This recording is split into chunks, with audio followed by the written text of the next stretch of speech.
it seemed like. Legends like Pistol Pete Maravich, Johnny Unitas, Joe Namath, Joe Montana. The Steelers and Pirates were champions in the world, and most kids who grew up around there wanted to play sports because of them. I wanted to photograph sports because of them. And a man with an unpronounceable and unspellable last name, Walter Iooss, Walter Iooss, Walter Iooss, or however the hell you said it, it didn't matter. He brought sport to life, and life to sport, like no one had ever done before. It was more than winning and losing. His decisive moment was often one when it seemed that nothing was going on at all, a kind of distillation where you realized that, in fact, everything was going on. In photographs composed of an ambiance and intimacy that spoke to the humanity of athletes and the drama of sport, in a way I'd only believe writers could.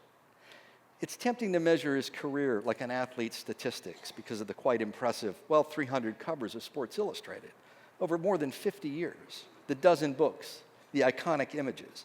But the true measure of his influence is that of a generation of photographers and editors who would agree that every once in a while, someone comes along and changes everything. And Walter Iooss was one of them. When you survey his body of work to date, his images grow stronger with age. They're a testimony to a different time before the massive influence of money, business, and television. And while his photographs may have stopped action, they couldn't quite stop time. We'll not likely see this kind of work or this kind of time in sports ever again. And perhaps we never would have had it not been for Walter Iooss. Please welcome him.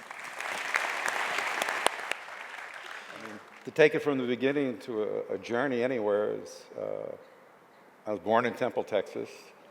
My father was stationed there during World War II. Moved to New Jersey, to East Orange, where my mother's family was from, and that's where I grew up. East Orange was a special place for me because East Orange was a very integrated community. It was sort of like The Sopranos meets Shaft, the movie. So my high school was in Essex County where The Sopranos was filmed, and it was like John Shaft, the movie. So it was the combination of the black, Italian, and then us. But in the world I inhabit, I need to be able to deal with everybody. So my parents, on one side, wanted to move me out of East Orange to a St. Thomas Episcopal choir in Manhattan school and get me away from East Orange. And my father, who was a jazz musician, said, no. The real world is not the St. Thomas Academy. This is the real world, and he stays in East Orange. And where do we go next? Then I got into photography. Well, first you were playing. First you were, playing in the streets, playing football, playing baseball. I lived in a fantasy world of sport. I thought sport almost all the time. It was, whether it was an escape or something I really loved, I loved it before I loved photography. And we heard last night, I think music and photography are closely linked. A musician hears everything on the streets. When I'd walk up, my father, he says, "You hear that? It might be a pneumatic drill, but hear tempo." Photographer is always looking. We always see, they always hear. And his hobby was photography. And in 1959, he got season tickets to New York Football Giants. And he bought a 300 millimeter lens. That's the first lens I ever looked through. And we sat up in the stands for 6 weeks. With 2 weeks to go, I took a roll of film. I went back to East Orange. My father lived in Brooklyn. And we processed my one roll of film. And I held it up to the light, and my future was unlocked. It started. From there, I continued to photograph my friends and shoot pictures, but I was 15, and that picture, of all pictures, I was still in high school. And then I called Sports Illustrated one day, and his picture editor answered the phone, and he knew it was a kid on the other line. And I said, "I have a portfolio I want to show you." And he said, "Are there nudes in it?" I hadn't even seen Playboy at that time. Not yet. No, that was coming. With swimsuit issues. It was coming. Way out there. And so I went to the city. I took the train, and we started. We created a little friendship, and they helped me out. And at 17, I got my first assignment. Yeah, tell us about that. So, obviously I couldn't drive. I was too young. So my father, drove me to Connecticut. It's the first paid assignment for Sports Illustrated. It's almost exactly 54 years ago. And the subject was an 83-year-old sailor who had built a sailboat, sailed to Florida and back, no plans. Car drives up, my father's Oldsmobile, I get out, and I'm sure he's looking, my father's the photographer, and he said, here's the photographer from Sports Illustrated, you know, a 17-year-old boy. And this guy said, this is my moment? I was like, what, are you kidding me? And I was, you know, I don't like boats, you know, and choppy seas. And we're on a lake, and my camera is like wrapping around my neck. I was so nervous, I started to get seasick in a lake as calm as this. So we took the 2 rolls of film, and they processed, they used it in the magazine, and it started. So the first Walter of the 4 Walters that we'll be discussing today is the action shooter. What was the first assignment, what's the first big event that you had to try to capture at the magazine? It was the same year, 1961. There was a famous event in '61, a baseball player named Roger Maris. We got some people from Missouri here, maybe. No, they're from North Dakota. Oh, that's right, from North Dakota. The people in Missouri are lonely. In September, he hit his 61st home run, and I was assigned to go to that game, and they put another photographer above me. I'm sure they were a little nervous, from Sports Illustrated. And I was supposed to get the home run and the fan who caught the ball, which is virtually impossible. 400 feet away. Right? Yeah, 330 feet this way, and it could be 5 inches behind you. And you know, I was so nervous. So I got the picture, but it didn't run the magazine. They ran Tony Triolo's picture, and then at 19, you know, I was working full time, just traveling around like a cover? FedEx package. First cover? 19, a pitcher from the Phillies named Art Mahaffey. And at that time, I was younger than the players, and the Phillies sort of took me as a mascot, called me Kid. And all the players, you know, their 20s or 30s, and I was 18 or something. So there are a lot of things that were, you know, they took advantage of it because I really didn't know what was going on. I was a child. So in all the years that we've worked together, you can always recognize a Walter Iooss picture. There's certain qualities, there's certain artistic angle or bent to shooting action sports. What were some of the characteristics that you were working on early on and finally perfected, you know, by the time I arrived? Well, you know, I'm a stickler for backgrounds, as you all know. To me, no picture, you can see these flash in front of you, the background is bad. Because the background's bad and the light's bad, there's no picture. So I became possessed. Someone once said I never met a wall I didn't like. So I love walls, and I love backgrounds where people could fit into it. So you might go to a game and just find the best background and just sit in that one spot, and then hopefully something happens in that narrow frame with a 1,000 millimeter or 600 millimeter lens. So I always said it was easy to take a good picture. It's hard to take a great picture. And so you have to gamble to take a great picture. If you don't gamble, you don't take them. You shot a lot of great sporting events, but what was it like before the game? Well, I never got there too early. So I don't like to sit around before a game. It's people always say, oh, he arrives too late, he arrives at the national anthem. But, you know, anything I did with any sport I played, I didn't want to go play tennis and sit there for 2 hours before you play. I like to get there, you focus, you go. Yeah, but I have pictures hanging on my walls from Shibe Park in Philadelphia. Okay, pregame, batting cage, all that, those quiet moments before the game actually began. Well, that is true, Steve. Because baseball is the one sport, to me, the greatest pictures are when nothing's happening. I mean, it doesn't work in basketball, it doesn't work in football, it doesn't work in tennis. Of players just standing around doing nothing, you know, moving their cup, spitting, they're standing, smoking. Smoking? Well, smoking cigarettes and things. I mean, I went and did essays. I did an essay in spring training once called the Nothing Essay of players doing zero. Because to me, they're still the best pictures in baseball. Is that when you got Dave Parker? Speaking of smoking? I think that was the Nothing Essay, yeah. Tell that story. Well, I don't know if it's passed by here or not. There's I was very close with the Pittsburgh Pirates and Steelers in the 70s, in the late 70s, when they were the best teams in sport. And I was sort of embedded with those teams all the time. And when you spend that much time with a team, it's like they don't see you anymore. You know, you can stand here, but they're so used to you, like a Zagaris and a photographer in San Francisco. They're such a part of the fabric, they don't miss you, or you're not in the way. So just before a game in Bradenton, Florida, a lot of players smoked, and they smoked by holding them back like this or smoking like that. So one guy looks like he's smoking weed, the other guy's just like So this is like 5 minutes before the game in spring training. So this picture runs in Sports Illustrated. And then I had a book review of the baseball book, and I ran, of all the pictures I'd taken, they ran that in the New York Times. Dave Parker saw this picture and got very upset. How upset? Upset he was going to kill me. And he was 6'7", like 260 pounds, nicknamed the Cobra. Now, we were going to talk about this. To me, almost the most important factor with these athletes is the trust level. Because once you lose that, there's no place to go with these guys. And you got to be really careful how you deal with them, because I need to be their friend. I'm not coming in here to get in a big discussion with Lance about what he did wrong. Because he once said, "No, you're still here." I said, "Lance, it's not my job to get into this." I said, "I'm just here to take a good picture of you."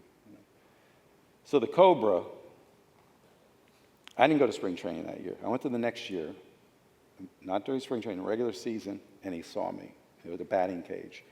And he just screamed out, and he started calling me, MFs, and don't never trust this guy as long as you live. So it was like the worst thing I could possibly hear before a game, because there were 20 players there. So I'm singled out as the worst human being on the earth. But we made up. He didn't chase you around the field, as No, legend God, has no, it? no, Oh, okay. no. He would have killed. I wouldn't be here today. Let's talk about football and your love affair with wide receivers. This whole thing, baseball was the first, but football was what really captivated me. And National Football League and the NFL films, there used to be a show in the 60s that, I religiously watched, because I love the movement of players. I love players. I mean, my job is to make players look good. And late in your life, when you meet someone who was a boyhood hero, when my heroes were on the Colts, when you're 60 years old, it's really sort of awe-inspiring. People ask, is there anyone, would really stop you in your tracks? Johnny Unitas was one. And I met the two other Colts, Raymond Berry and Lenny Moore. And we brought those guys into a hotel in Baltimore, 40 years after their career. And the place stood still, because Baltimore had one thing. They were lodged between D.C. and New York. They had the Alka-Seltzer Tower, and they had the Colts. And that city worshiped that team. Which leads us to Super Bowl III. You and Neil Leifer, your good friend and best rival, are getting ready to cover the Jets-Colts. The Colts, of course, are 18.5-point favorites. They're going to win the Super Bowl by 40 points. My Colts. Yeah, your Colts. No, And so not anymore. And the magazine, of course, decides to send Neil to cover the Colts, which I really didn't know for about 30 years. So Neil got the good assignment, and they sent me to cover the Jets, which was like, it's a waste of time. And then Namath makes this prediction that he's going to beat the Colts.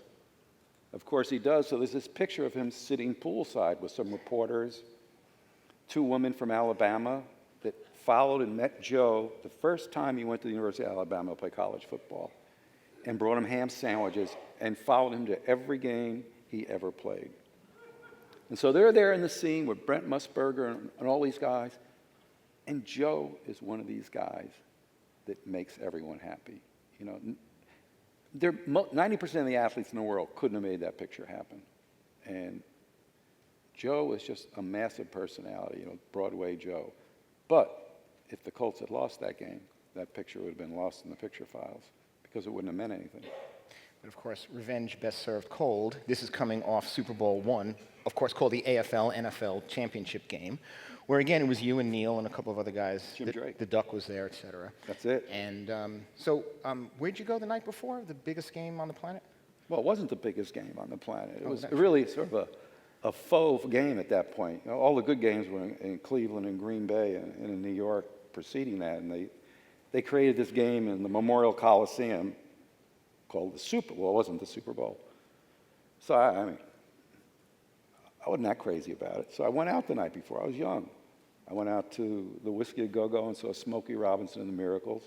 I got very late, but I knew it was a 3-hour time difference. The only problem was they called my room about an hour after I'd gone to bed. There was like a fog alert. They were moving, Sports Illustrated was moving film by charter jet. This is how they used to get filmed sometimes in New York. From LA with a stop in Grand Island, Nebraska, the midpoint in the United States, to New York. They were having 3 jets. Neil and I and Jim would go on the last jet out, but they were having problems with the weather. And it was hot that day. And I'm like, you got to be kidding. We got to get in the car now. So I get in the car with Neil, and Neil can talk. You know, he was just screaming. And I felt like I had a pipe between my ears, and everything he said was just going through it because I couldn't make sense of anything at this point. And then to upset Neil the most, I got the cover. And Neil was the greatest cover shooter of the magazine. All right, so things move on, and all of a sudden you're shooting basketball, okay, which you're a lifelong fan of. And I've been watching the monitor here, and there's a whole bunch of old Boston Garden pictures. What was so beautiful about shooting in those old arenas that is kind of missing today, other than cigarette smoke? Well, that's number one, Yeah. like the cigarette smoke, because, you know, Neil's always the one who said the story, and you'd sit in an arena for 7 hours, and everyone's smoking cigars, and then you put these lights instead of in the ceiling at low levels like this, and you created this beautiful, dramatic light.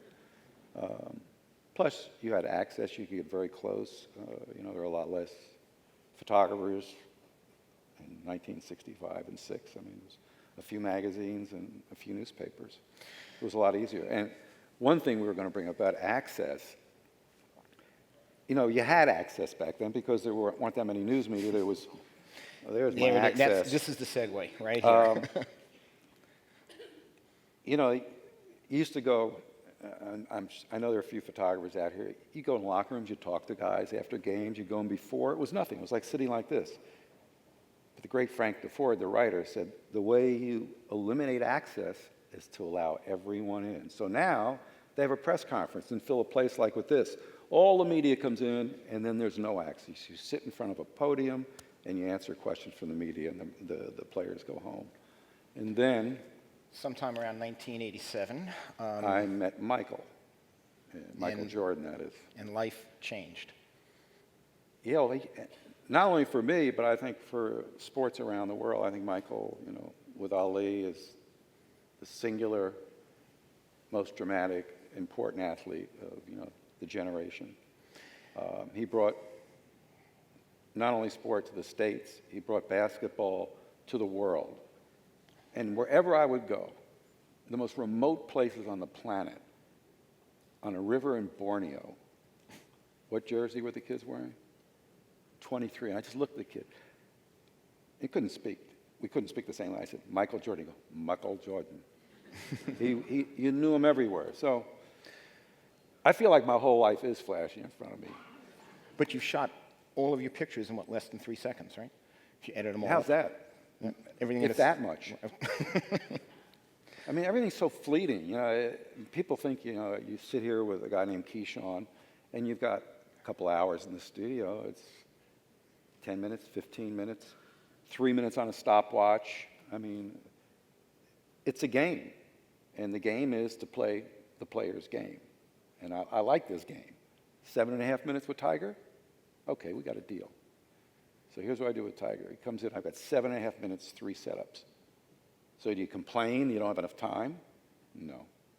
So I just started to talk very slowly when he came in. And then I said, look, Tiger, I want to show you what we're going to do today. On the computer, instead of showing golf, I showed him swimsuit girls. And it was like, I've got him.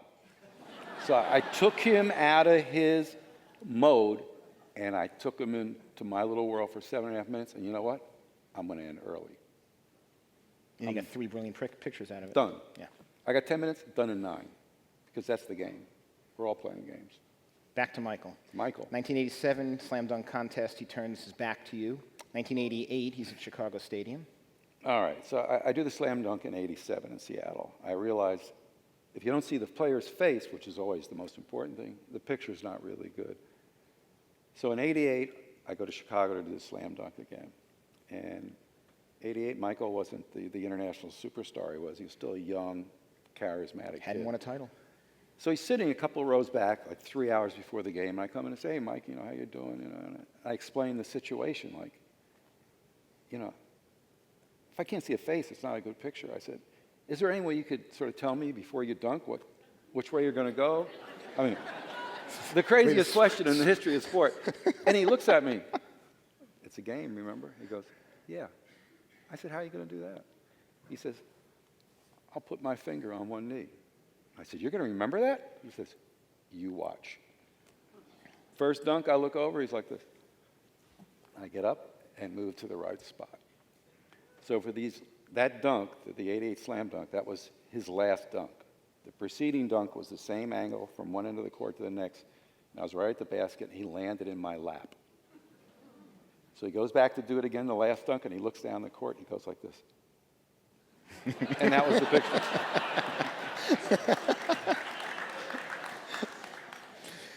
So you and Michael get to be friends, and somehow Rare Air develops.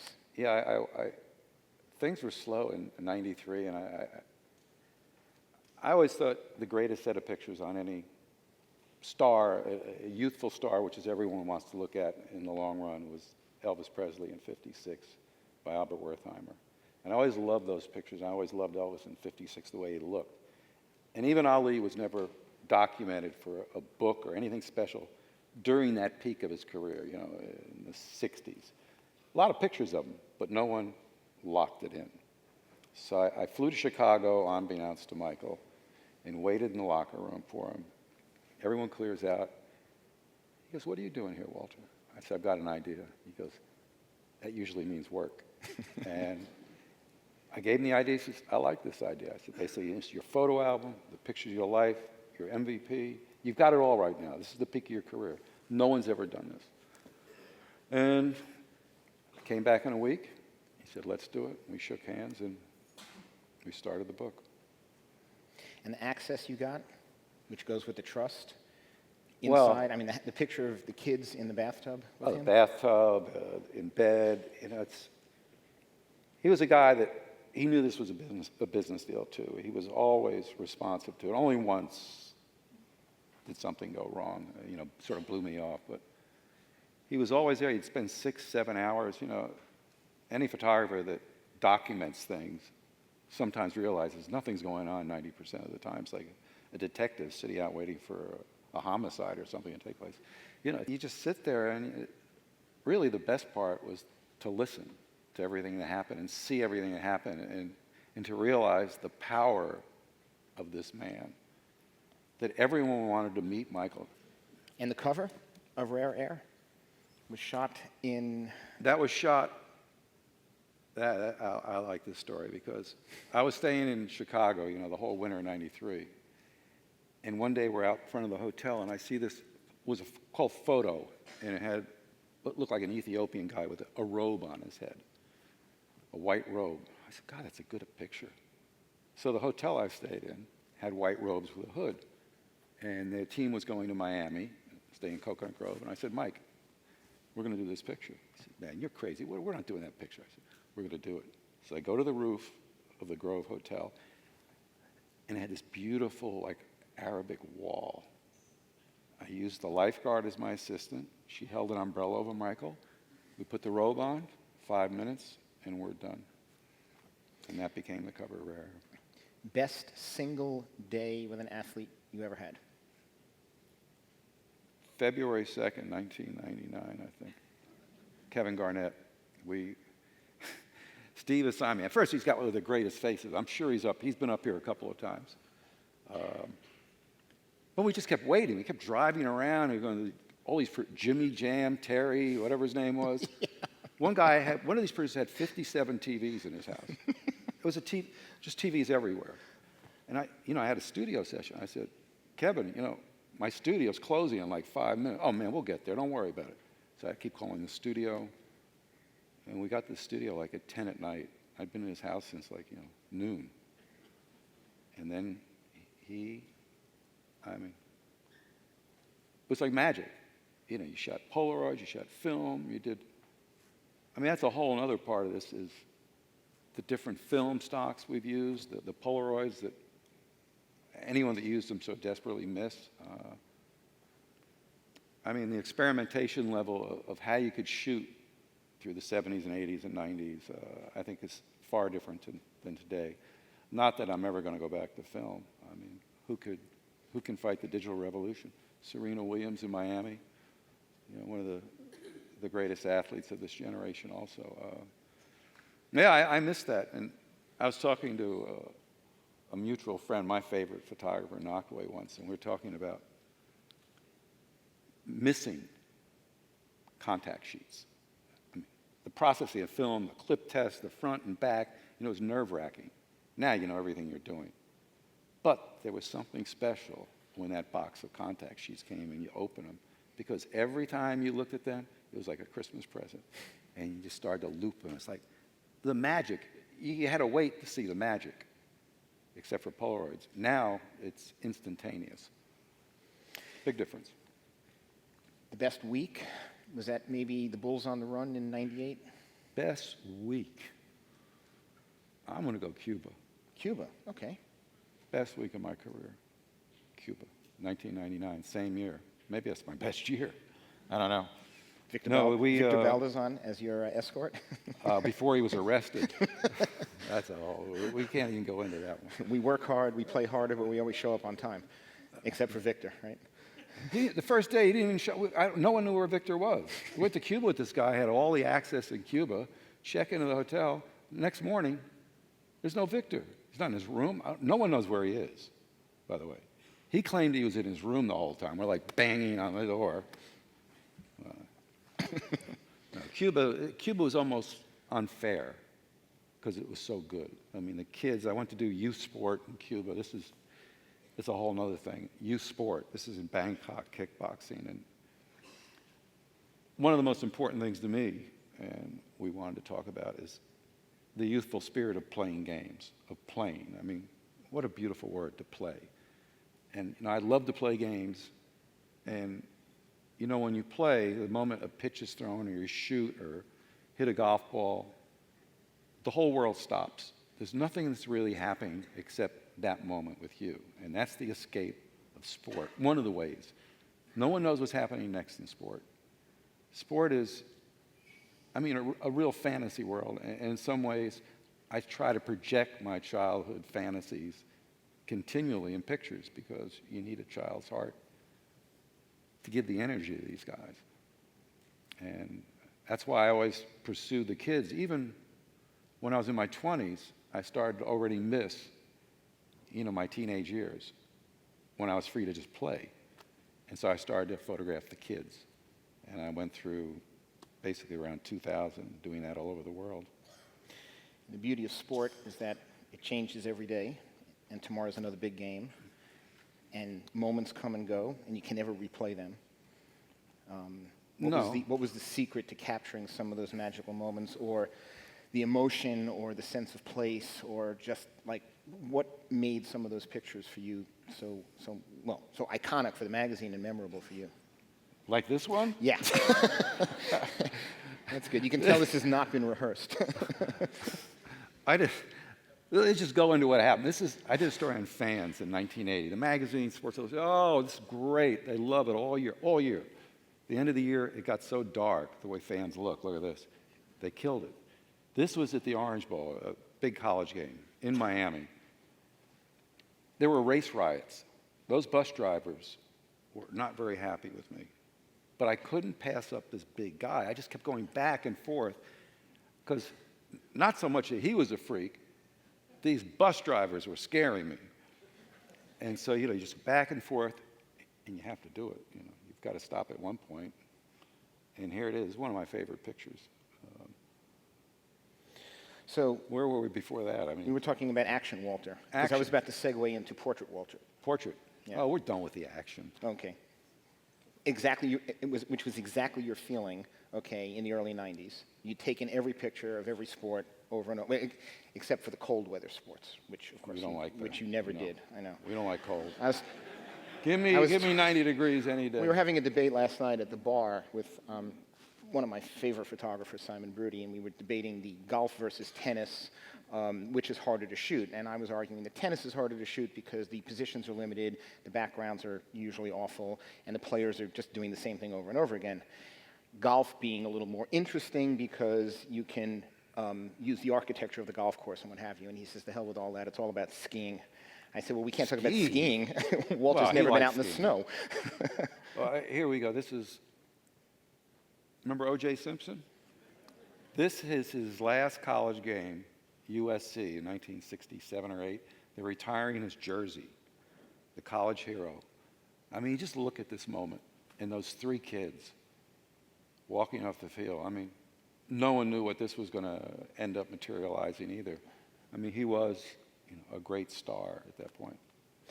So when you got done with the action, you See, started I got rid of the action, and then we started doing something called the action portrait, where you would take an athlete, whether it was Michael or Carl Lewis or Serena or somebody, Joe Montana, and you'd bring him to a location, light it the way you wanted, at the right time of day, and they did your choreography, basically. And suddenly, you're creating pictures or athletes that are just not on the field.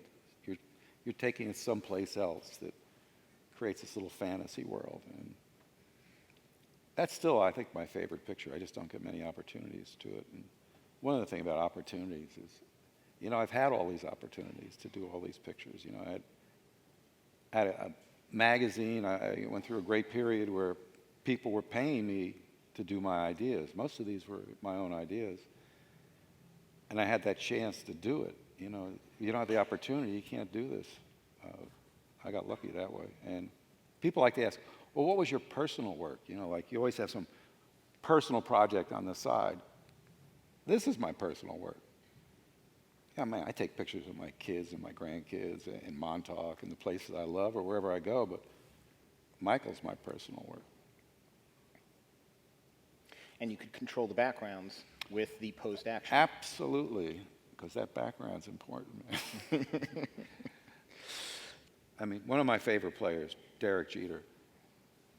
I mean, a true gentleman, I think, carries the name of great athletes on and plays the way I like to see athletes play. They come in, they beat you, and they go home. Those are the teams I like. I like the Patriots. I like the Yankees when they're good. Guys that come in, this is business. They kick your butt and they leave. Reggie Jackson. I'm going to go one step before we get to it. Okay. I want to go to Joe Montana because I don't want to run out of time and talk about the athlete. What's your career in sports?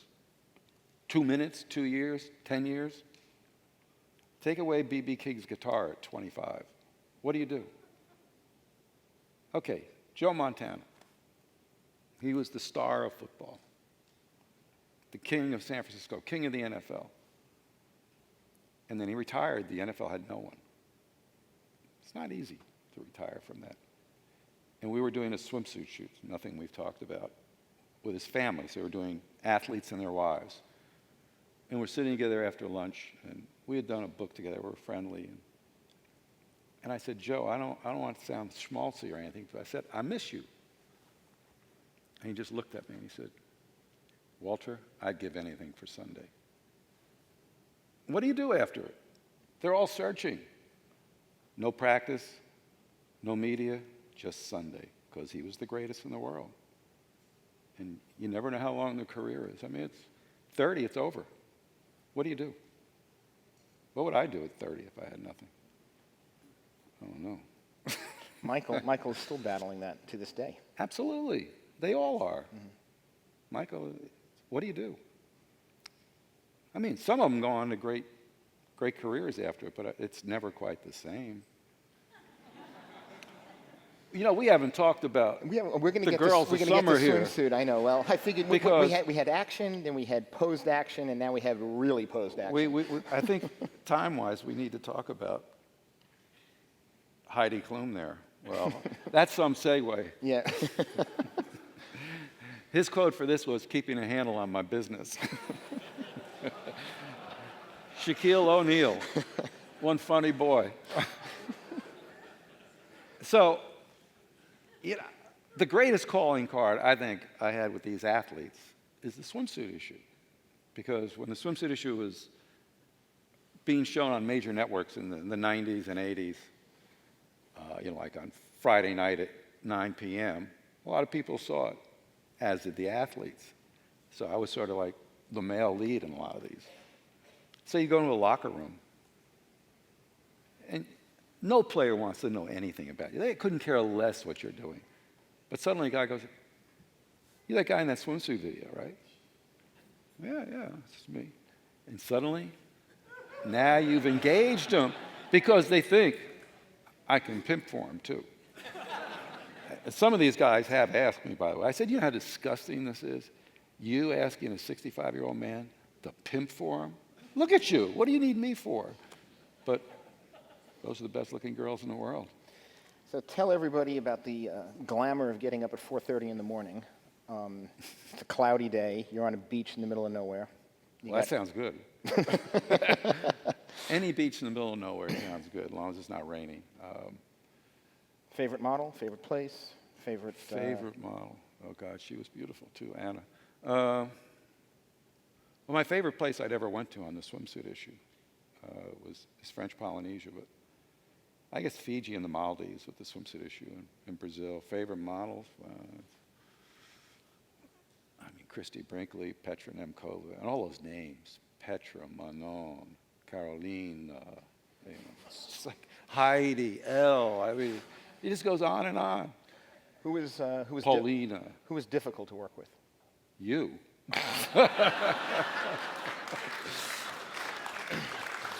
Sayonara, Steve. No, what do you mean? Well, Difficult? that's yeah. I mean, Even if some there's someone of the, was, some of the models, you know, were No. none. Well, maybe one. No. You know what? These are pros. These are the best models in the world. I mean, they know what they're doing. I mean, they're there for one reason, too. So, I mean, to me, it was always every day you woke up, because this doesn't happen in photography, you know, back then it could be 2 weeks or now 10 days.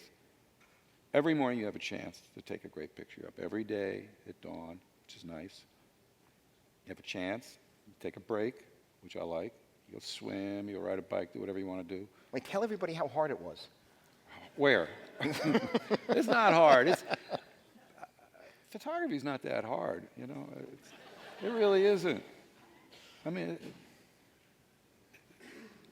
it's just instinctual. It's the only thing I've known. I've never had another job. I delivered papers for 2 weeks. I delivered groceries for 2 weeks. I don't know anything else. Idiot savant.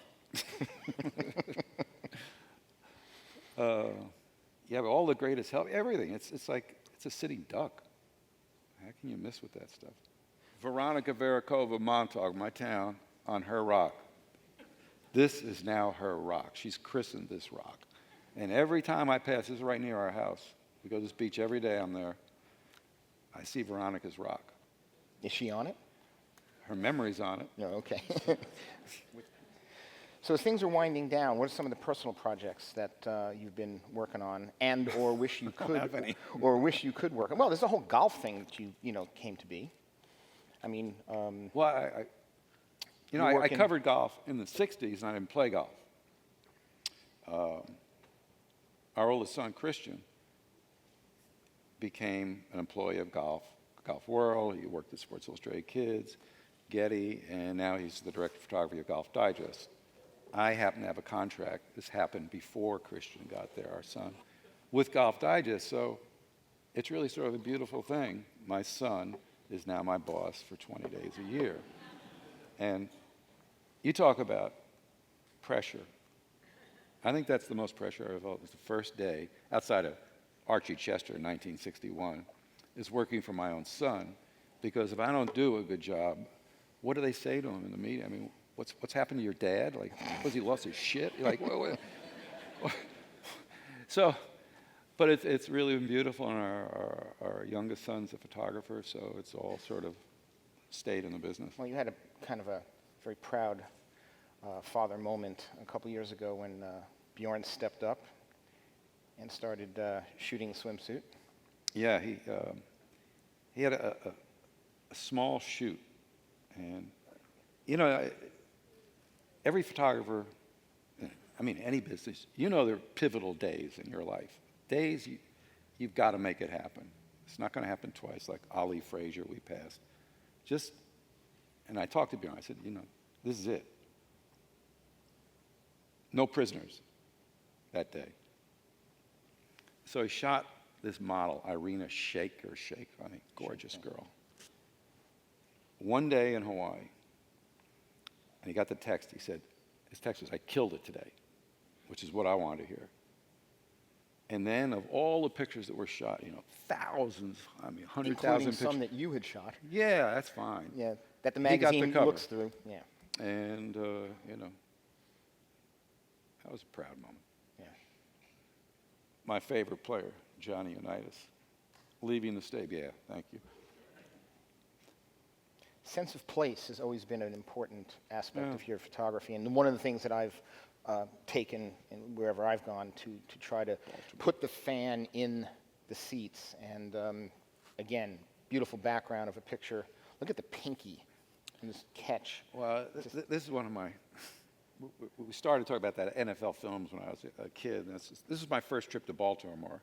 Someone asked me yesterday, "What's your favorite arena you'd ever been to?" And Memorial Stadium, Baltimore, because that's the place I loved with the Colts. So I took a train from East Orange to Newark to Baltimore, and that was my first game on the field. And I wore, because of the Pro Football Highlights on Thursday night, which I watch religiously, I wore a khaki jacket and khaki pants, because it's a black and white show, that might show up white on TV. I was thinking ahead. Well, everyone wants to see themselves on TV. I didn't have a selfie stick in 1962. So with a minute something left in the game, Unitas throws a pass to that guy who bobbles the ball because his pinky fell under the ball, falls in the end zone to win the game. And I'm just a little further away than you are. And I take this picture, which I'm sure is 100 feet out of focus. But it's my Colts. So I jump up in the air, and I jump on his back and start like hammering him on the back. And of course, they did run it on NFL films the next week. Let's talk a little about Ali Frazier. trains coming through your life once, and the moment I had with Ali and Frazier. I mean, I don't know how much everyone knows about the rivalry of Joe Frazier and Muhammad Ali, the greatest boxing rivalry in history and one of the great sports rivalries. And they weren't really friendly. Ali sort of abused Joe Frazier and called him the big ugly ape and the gorilla and made fun of him, made him sort of like the bad black man. I love Joe Frazier. And the only way they could arrange this shoot, because they've never posed together, this is 2003, was we did it at Joe Frazier's gym in Philadelphia. So Ali had to go to Joe. And we brought in, to me, the single greatest camera I've ever used, the 20 by 24-inch Polaroid, which is massive camera. We sheets of film you pull out, cut it, and hang it up on a wall, and you've got this image that's mind-boggling. What the Indians say, a picture can capture a soul? That's what that camera did. So the magazine wanted all these fun pictures, punching around. I kept shooting Polaroid after Polaroid.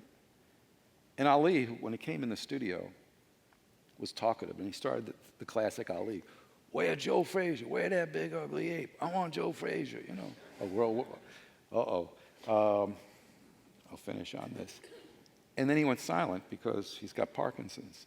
And he sat in the ring, and we kept shooting, and his hands sort of dead, and it kept running to his crotch. And I kept saying, Muhammad, this is not a Michael Jackson shoot. You got to get your hand off your crotch. And Joe picked it up and held it once. And that was the picture. That's a good way to end it.